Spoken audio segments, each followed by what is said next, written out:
welcome to episode number 165 of the LSR podcast. My name is Matt Brown, joined each and every week by the brightest minds in all of the gaming industry. With me, I have one of those bright minds, and that is Adam Candy. You can find him on the Twitter at Adam Candy, 2 E's, no Y. If you hate yourself, you can follow me at Matt Brown M2. Everything we do absolutely free, guys. So if you're watching us on the YouTubes, hit that subscribe button. Really do appreciate that. And then if you're just listening to the audio version, subscribe, rate, review, all that stuff. Help people find this very podcast by giving us a little bit of a thumbs up, by a 5-star rating, and maybe even some kind words in the comment section there about, Adam's beautiful voice, or Dustin's glasses, or whatever it might be. Not Matt's my glasses. Beautiful hair. My whatever Come it might on. be. Any of that stuff. Be nice to yourself. Hey, listen, as long as there's interaction, the algorithm loves it. It doesn't really matter what you're saying. Just Fair enough. Just say something. It doesn't really matter. The algorithm absolutely loves it. We'll talk about Geocomply. We'll talk about Massachusetts. We'll talk about maybe a little bit of election betting stuff as well. But Adam, let's kick things off here with California. And listen, I don't think this is any surprise to anyone that's been in the industry for any amount of time, but things not looking great. More than $400 million have been spent on advertising Proposition 26 and Proposition 27, the retail and online sportsbook measures in California. And it is the surprise to me that we are talking about how both of these measures are going to go down in flames. It's one thing to say that they're going to lose. It's another to go by the LA Times poll that we saw come out yesterday that says that the Prop 27 measure has as much support as the name of the proposition. 27% at the moment for Prop 27 for the online, and then 31% for Prop 26, the tribal retail initiative. And so I think it says a few things. First of all, it goes to show that negative advertising works. Everybody hates it, but negative advertising 100% works, because you have had some nasty ads going back and forth on both sides of this, and you have campaigns that are willing to spend to get their people to go against what they want them to go against. So here we are. Yeah. Where we're likely going to end up, Matt, is we're likely going to end up with both of these measures failing, which tribal representatives have said, we're fine with the status quo. We have no problem with that, because we know that their biggest fear is that DraftKings, FanDuel, et cetera, come in and start online casino. They don't really care about sports betting. They care that the others would come in, start online casino, and keep people from coming to their properties. I've had people ask me, well, what comes next, Adam? Well, what comes next is a whole lot of nothing at this point, because we've seen how poorly things have gone trying to go the legislative route. We're about to see how poorly things are going to go by the ballot route, and that doesn't leave anyone who wants to come in from out of state without coming up with a solution that the tribes approve with many options. Adam, it's one of those things where, being able to watch the local feeds of the various sports networks, I was getting some of those ads, as I was just watching the Shohei Ohtani play or whatever it might be. And, listen, the traditional political ads we get, this guy's corrupt and this person can't be trusted, and all the stuff like that. Like, you get what you get with that. And it's basically like, is it patently false? Not really, whatever. Like, there's no way at least to prove it. I was getting multiple different ads on the negative side about saying, you're putting your kids are going to be able to bet on their phone. It's already dangerous enough for them to be on their phone, and now they're going to be able to gamble their lives away and all this stuff. It's like, which is just patently false, right? But it's like, that is what, like, you're talking about. If someone has no idea at all about how this works, which, by the way, we don't have legalized sports betting in California. So someone who's not in the know, how would they know how this all works and everything? And so you're seeing this ad like, wait, I don't want my child to be able to, online gamble. So of course I'm going to vote no on this. So it was like not only negative ads, but it was negative ads where basically the messaging was completely false. And still, like, as you mentioned, it's like, it's working, and it worked with like flying colors. Yeah, let's talk about that ad in particular, Matt, because that is a disingenuous advertisement where you have a mother talking about how her son could be exposed to online gambling. And they show all these images of the kid sitting at the dinner table on his phone, the kid in his room on his phone. Stop it. I mean, it's ridiculous to talk about the idea that 16-year-olds are going to start opening sports betting accounts and be able to wager on their phone. Know your customer is better than that. Two-factor authentication is better than that. It doesn't happen. It's a scare tactic, and that's an embarrassing ad.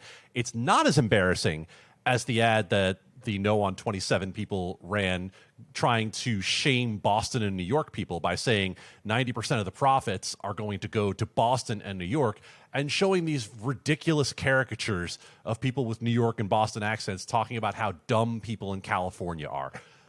Come on. I mean, these are the most base level, classless kind of ads that have been run by the No on 27 people. It's not necessary, quite honestly. But I'm going to tell you from the political strategy standpoint, Matt, what the Yes on 27 people did is leave themselves open to this by not defining what 27 does. They talked a lot about homelessness and a lot about the fact that the money would go to help, but they never really discussed what 27 actually does. So if you don't define it, someone else will for you. That was my next point here was and then you see the pro ads, which I saw several of them, and you leave going, oh, okay. You have, if you don't know if you're not in the know and you don't know what's going on, you see this ad and you're kind of like, oh, all right, I guess, or whatever. What if homelessness isn't an actual issue for you, right? That's basically seems like the only thing they've been pushing in a lot of these things. And it's just kind of you leave going, okay, so we get sports betting to deal with that. I mean, cool, I guess. I don't know, but like you said, you don't define, no, this is highly secure, highly safe, several levels of authentication. All of that should have been laid out. All of that should have been defined. And as you said, that was just not the strategy, which is just bonkers to me because, again, you and I don't do this for a living. We're not ad people. We're not whatever. They could have come to us and we could have put together a better ad. Oh, without question, Matt, because look what happened in California and then also look what happened in Florida. And basically what you're going to see is these big companies have not done well when it comes to running their campaigns, right? They managed to not qualify on the ballot in Florida because in Florida, what the tribes did is they basically went out and got all the signature gatherers and paid them more to not be working for the ones who would be gathering signatures to get it on the ballot. And then in California, what we've seen is this strategy to pitch on homelessness when, as you mentioned, for some people, it's not a big deal. For some people, homelessness works the other direction. They look at homeless people and look down upon them. And so, there's not really a call to action when it comes to the sports betting side that I think was going to work in that regard. But trying to avoid it entirely, that seems like a bad plan. The ads that they ran where the three tribes that have signed up with them talked about how they're small tribes and they don't get the same impact as the large gaming tribes do. I think that had potential to work a little bit for them, but otherwise they just didn't run a very smart campaign in what was likely an underdog in the first place. Sure. But I think both of us agree that it's just kind of it was a long shot anyway, but it's you didn't really give yourself the best chance to succeed, I don't think, at the end of the day. With all this, we know as we continue to grow in this industry and as more people continue to enter and or exit, there will also be lawsuits that come along with all of that. And with that, we've got us one here from Geocomply. This is interesting to me, Matt, because when we talk about geolocation and the ability to make sure that a bettor is where they say they are or is where they need to be on their phone, this is one of those ancillary B2B things that developed in such a way that I was surprised there wasn't more competition, right? Geocomply essentially cornered the market on this very quickly. And now we've seen in the last few months a company called Xpoint coming and trying to make a name for themselves, essentially doing the same thing and signing up a couple of clients and so on. I kind of wondered when I saw Xpoint coming out, I wonder what they do that's different. And what Geocomply is saying is not enough. So essentially what they're arguing is that the patent that Geocomply has on their technology is being infringed by Xpoint. And not only that, they're also saying that Xpoint knew what they were doing, that this was a willful thing that they chose to do. So we'll see how this ultimately gets worked out in court. We haven't seen a lot of these big legal fights to this date, but this one will be interesting to watch when it comes to the geolocation suppliers in the sports betting industry. Got a couple of states we have talked a ton about here on the podcast, and mainly it's just question after question after question for us. But where are we with Massachusetts and Maryland? So let's start in Massachusetts, where we might finally be answering some questions instead of asking them, Matt. They have been very cautious, as we expected them to be at the Gaming Commission level, with giving out a timeline for when sports betting might start. But it looks like the meeting happening tomorrow, as we record this on Wednesday, should be where a vote happens on a launch timeline for Massachusetts. Now, keep in mind, that's not just mobile. We could be talking about retail. We could be talking about a split start for retail and mobile. Most of the sportsbook operators in Massachusetts said, no problem. We have no trouble with going early with retail, because some of those include Wynn and MGM. DraftKings, who is located in Boston, of course, DraftKings said, we don't want a split start. We want a universal start because we don't have a way to do a physical sports book, obviously. We'll see if that is defined with this vote, but I think what's going to be very interesting to see if Massachusetts can get up and running by the Super Bowl. That has been obviously everyone's goal. New York was able to accomplish that last year. That's what we're looking for in terms of Massachusetts. Now, in Maryland, essentially, we just got additional confirmation of what Pat Evans had already reported.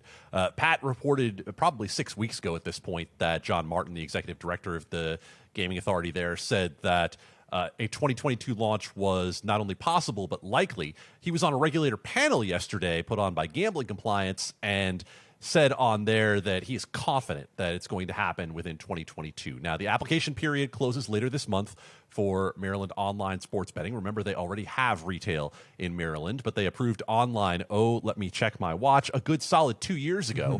And we're just about to talk about launch now. So I would say we're probably looking at the holidays, but sometime between Thanksgiving and Christmas for a launch of online sports betting in Maryland, and it'll be really interesting to watch how that goes, especially in terms of marketing, because in the DMV, the DC, Maryland, Virginia area, you have very different versions of sports betting, right? You have mobile in Virginia, you have the intralot soggy version in DC, and now you're going to have it in Maryland too. So very interesting to see how those companies decide to funnel their customers. Now, we will be off next week here on the pod because all of you people won't be listening anyway, because you'll all be at G2E, as will we. And so, Adam, this is the first big one here in a couple of years, obviously during the COVID thing. And then obviously when it got going back again, there was still some restrictions on travel and still a lot of people who weren't very comfortable going into big crowds and things like that. And so this will be the first big one in several years for everything. What are you most looking forward to as we head into kind of 2022 version of G2E? Well, judging by the conferences that I've gone to earlier this year, Matt, going to Nickel G's and going to SBC, I think everyone is appreciative of just being able to have face-to-face conversations, things that we took for granted in the past. I would not expect to see a lot in the way of innovation or new products or anything that would be defined as reinventing the wheel, because there really hasn't been any of that of late, and this isn't where we're going to see it. So I think what we're most looking forward to is the ability to talk to some of the folks that maybe we haven't seen for a while. I'm going to encourage everyone to be safe out there, to use best practices when it comes to health measures and so on, because we've seen at a couple of these events over the last few months that there can be challenges, that COVID is still a real thing. So be safe and be smart, and we're looking forward to seeing everyone. Yeah, specifically, we talk 90% sports betting on here and about 10% casino, but specifically on the casino side of things, I think we'll see very, very, very little innovation, right? Because if you've tried to buy a car lately, or if you've seen anything, like, you can't get microchips. And I don't know if you know what those slot machines and all these other things run on. They run on microchips. And so there has been a big time slowdown when it comes to all of that type of stuff. I actually have a buddy who works in the industry who kind of like comes up with new slot machines and different things. And he's like, yeah, we're kind of hamstrung right now. There's not really anything we can really do, because even if we have an awesome idea or want to launch some stuff, like, we can't get the supplies to do it anyway. So as you mentioned, like, definitely on the sports betting side of things, I don't think we're going to see anything groundbreaking. And certainly on the casino side of things, I bet it will look a lot like it did a couple of years ago. Yeah, without question, Matt. And I think you see that in the advertisements that we've seen from companies that have come out, their pitches, and what we're going to be talking to people about. Really, a lot of the pitches that I'm getting are for sort of startup innovation type products of just derivatives of sports betting, right? I think it's the best way to put it, right? Virtual sports sorts of things, and exchanges that aren't really exchanges that might or might not be legal. We'll deal with that later. But yeah, not a whole lot in terms of the technology side. And, look, I understand this year, first big one in a few years and all that. Looking down the rundown, Adam, just the itinerary of everything, it is pretty familiar with anybody who's been to G2E, before. It is a lot of the same panels, a lot of the same speakers, a lot of the same everything. And again, we'll have a full recap of G2E on an episode in 2 weeks. But, for me, and, this is kind of something I was voicing to you through text message, I would like to see some different angles and different voices and different things. Again, I get it this year. We hadn't had everyone together in a few years. We need to have like the mainstays back up there and doing their thing. But like for next year, I would like to see a little bit of differentiation in some of these panels and different people talking and different point of views and things, because I do think that there is kind of a lack of diverse opinions. I think there is a little bit of an echo chamber thing that's going on with all this. And, if we really are trying to grow this industry, we really are trying to get to, as you mentioned, best practices and different things and hearing the voices of everybody else, I think there is a way to diversify this thing that would really, really make attendance almost a 100% must be every single year, because you are really getting every single different point of view. I think what's going to be interesting to see, Matt, especially as it relates to sports betting, what we talk about here for the most part, how long is sports betting going to be a focus at G2E, right? Because G2E is at its heart a casino show that kind of had to pivot to sports betting over the last few years because of the ubiquity of it and the interest in it.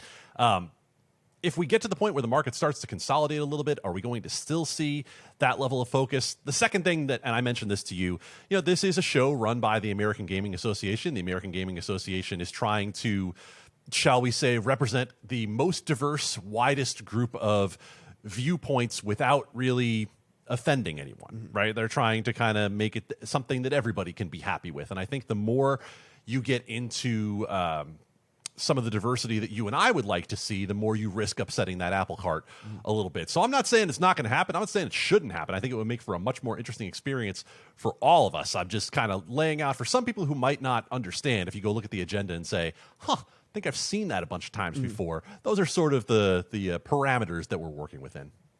So one of the things I do want to close with here, and it'll just be a very quick little back and forth, but as we head into, we talked about all the ads we keep seeing. As we know, we're heading towards midterms, election cycle coming around. We still do not have legal election betting here in the United States. I kind of feel like we might have it by the time the presidential election rolls around a couple of years from now, at least in a few different states, but I might be a little off target with that. But I know you and I are at least on a little bit of different sides of this, because I know you don't think that there's any room for it or real need for it. On my end, I'm kind of more of the no harm, no foul type thing. I don't really see a problem to it. I do want to, just for people out there, it's a friendly discussion. And again, if you have an opinion, please leave it in the comments or send Adam an email. We'll certainly read your opinion on the podcast and continue to discuss something like this. But Adam, what is your position on the whole election betting thing and why you don't think it's the greatest idea? So in short, I do not think that betting on elections should be legal in the United States. And I think that when you talk about betting on elections, when you talk about things where the bettor has a hand in the outcome of the bet, then you start to get into a whole lot of questions about the veracity and integrity of voting that frankly have been, let's say, exacerbated for nefarious purposes over the last few years that aren't necessarily true. But I do think you could get into a real trick bag when it comes to betting on elections. Think about it this way. When people have the ability to bet on the outcome of the election, they're no longer necessarily voting for a candidate who is the candidate who they want to win, who the candidate is the best for the country. They could be very much in a GameStop situation, right? Where you could have this whole thing set up in such a way to try to make a lot of money for someone. getting a candidate on the ballot where the only purpose for that candidate is for everyone to bet on that candidate and then everyone to vote for that candidate. And you end up in a situation where democracy essentially is being subverted for profit in that way. Now, I understand why it's legal in the UK, say, right? Because you can bet on it in the UK, but you don't have an influence over the outcome of the US election. It's probably, to me, the same reason why players are not allowed to bet on sports, why coaches aren't allowed to bet on sports, because they have a direct hand in the outcome of that potential wager. So it's a smaller impact, of course, when you're talking about hundreds of millions of people who have the ability to vote, and obviously you're diffusing the potential for their individual impact a lot greater than you do in sports. But I also just ultimately feel like it is a situation that creates more problems than solutions in the U.S. I do hear and respect that opinion if I thought that the limits would be anything where it would make it to where something like that would actually move the meter. And so that's the only reason. Like, so for me, I think there's a way that this works with just a couple of caveats that kind of is more like a, hey, you know, it's more skin in the game type fun type situation, which would be obviously you have low limits on this. And I think that has to be the very first thing across the board, because if you have low limits on this, then anything nefarious or whatever, anything like that, like the juice isn't really worth the squeeze at the end of the day. Because if you're putting $1,000 limits on these bets or something, like, it doesn't behoove anybody to do anything illegal really. For something like that, or anybody that could actually make something happen. It doesn't behoove them to do anything if you can only win $1,000 on a bet or something. So, like, low limits, I think, and then also just keeping it into major elections as well would be the other caveat for me.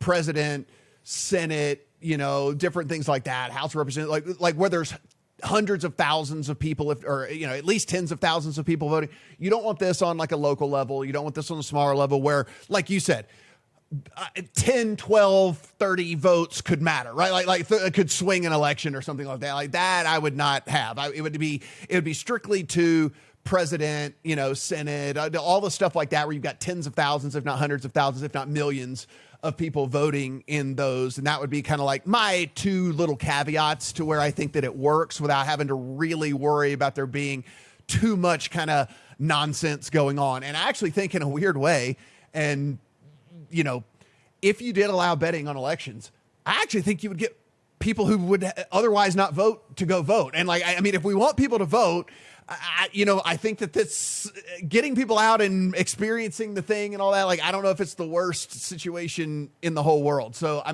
kind of feel like there's even like a tangent way that this is a net positive in the whole would be people who are not inclined in the least bit to go vote might actually get off the couch and go vote. So I think there's a few different ways that this could work. I would question if those people have not been motivated to vote, if we're bringing them out for the purpose of wagering or because of wagering, let's say, then are we bringing them out to participate in the process as the hopes of like, hey, get a taste and come back when you don't have skin in the game? Like maybe there's an argument to be made for that. I would also say when in terms of the limits, right, I agree that, no group or syndicate's going to get involved in something that has $1,000 limits to try to manipulate anything. It doesn't mean anything to them. However, $1,000 limits to the average person, if it were somehow loosely organized, like by, let's say, a political party, then if you made clear to everybody that you have the potential to get out there and win $500, $1,000, for the average person, it might even be $100 to go out there and vote, you might have that as a political organizing tool that I'm not sure really is what we're involved in the process for in the first place. And maybe I'm kind of clinging to some idealism from the days that when I worked in politics, et cetera, et cetera. Maybe the era that I'm looking for is already long gone. But I do still have a front lawn at my house. And I will stand on that front lawn and yell at the kids as they go by. Yes, you can, and shout at the clouds and all that. Yeah, and just to put a bow on kind of like my thing about the people getting off the couch and going voting, when I say it's like a net positive would be, if we're only allowing them to bet on the major elections as it is anyway, like the bigger ones, then if they're going into the voting booth, then they're probably not just going to vote on those three and leave. So you're actually getting someone to participate in all of the other election stuff as well that they don't have skin in the game. So you're getting people at least more involved, I think, as a whole or whatever. And again, that's in an ideal world. I don't really know if that was how it would play out or not. But again, in my little mind of minds, that's kind of how I see that somehow that this could be a positive as well. It's all hypothetical. It's a fun debate, and certainly something that there's no right or wrong answer. It's just how we all feel and whether we think that this could actually work without there being a gigantic S storm. And I think you know what the S stands for in all that. Adam, you and the team, tons and tons and tons of awesome work over there. Not going to spill the beans. Got some surprises coming very soon down the line as well. So be sure and take in all the awesome stuff that Adam and team are doing over there at LegalSportsReport.com. Again, guys, if you're watching us on YouTube, we're trying to build this channel, so please go ahead, hit that subscribe button. And if you're on the audio side, hey, you know what? Go ahead, subscribe, rate, and review as well. We certainly do appreciate all that. Yes, sir. And just one thing to add before the end of the podcast, our team is expanding here at Legal Sports Report. Awesome. And if you have ever been someone who has looked at the work and thought, I can do a better job than those guys, come on down, because we got some jobs open. There it is. So, be a part of the team here. Because, again, if you're listening to this, you're probably interested in all of this as it is anyway. So if you've got a background in some journalism and think you can do some stuff for us over there, be sure and shoot Adam a message as well. For Adam, I'm Matt. Talk to you guys next week.